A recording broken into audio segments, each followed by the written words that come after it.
Hello বন্ধুরা, কেমন আছেন? আশা করি ভালো হবেন। আমিও ভালো আছি। এই যে রান্না করছি, এই যে সব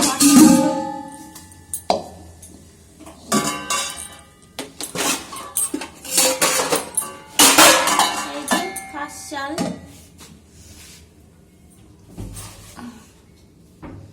পায়েস বানাবো।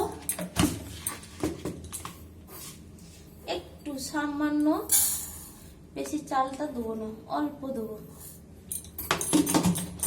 শুধু আমার হাজবেন্ড খাবে।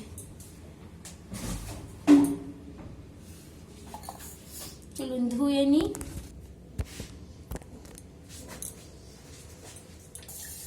যা শীত করছে, প্রচুর শীত করছে।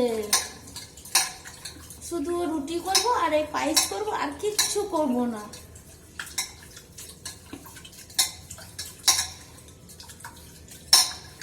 আর দিদিকার আলু দম আছে, ব্যাস, আর কিচ্ছু করবো না। তাড়াতাড়ি করে নি।